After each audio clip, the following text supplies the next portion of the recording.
পলাতক স্বৈরাচার আর তার দোসররা যাতে রাজনীতিতে পুনর্বাসিত হতে না পারে সেই ব্যবস্থা গ্রহণ করাও কিন্তু আমাদের কর্তব্য। এজন্যই যথাযথ আইনগত এবং রাজনৈতিক পদক্ষেপ নেওয়া প্রয়োজন বলে আমরা মনে করি। পলাতক মাফিয়াদের পুনর্বাসন ঠেকাতে তাদেরকে একদিকে আদালতে বিচারের মুখোমুখি করা প্রয়োজন, অপরদিকে তাদেরকে অবশ্যই জনগণের আদালতের রাজনৈতিক বিচারে প্রত্যাখ্যাত হওয়ার পরিস্থিতিতেও ফেলতে হবে। যদি এই দুয়ের সমন্বয় ঘটাতে পারি আমি দৃঢ়ভাবে বিশ্বাস করি গণবিরোধী বিতাড়িত অপশক্তি বাংলাদেশের রাজনীতিতে আর মাথা তুলে দাঁড়াতে সক্ষম হবে না। খুনি, লুটেরা মাফিয়া এবং স্বৈরাচারী রাজনৈতিক অপশক্তিকে বাংলাদেশের রাজনীতিতে অপ্রাসঙ্গিক করে দিতে হলে জনগণের রাজনৈতিক ক্ষমতায়ন প্রয়োজন। ভোটের অধিকার প্রয়োগের সুযোগ পেলেই জনগণ তাদের রাজনৈতিক ক্ষমতা প্রয়োগ করে গণহত্যাকারী, খুনি, লুটেরা, পলাতক স্বৈরাচার এবং তাদের দোসরদেরকে রাজনীতির মাঠ থেকে বিদায় করে দিতে সক্ষম হবে।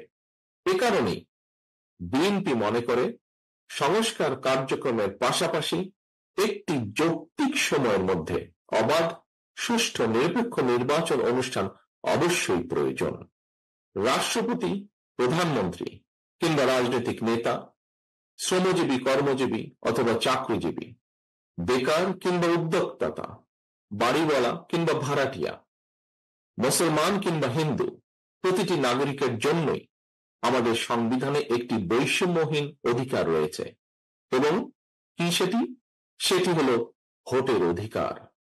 যদিও বৈষম্যহীন সেই ভোটের অধিকার প্রয়োগের কোনো নিশ্চয়তা নেই, আমার কাছে মনে হয় বৈষম্যহীন বাংলাদেশ গড়তে প্রতিটি নাগরিকের একটি বৈষম্যহীন অধিকার প্রয়োগে অধিকার নিশ্চিত থাকা অত্যন্ত জরুরি।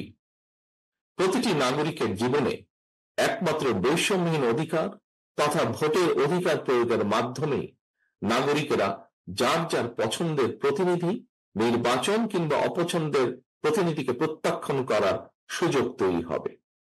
অন্তর্বর্তীকালীন সরকার ইতিমধ্যেই নির্বাচন কমিশন পুনর্গঠন করেছে। জনগণের ভোটের নির্বাচিত প্রতিনিধিদের দ্বারা একটি জনপ্রতিনিধিশীল সংসদ ও সরকার গঠনের লক্ষ্যে এটি একটি গুরুত্বপূর্ণ ধাপ বলে আমরা মনে করি।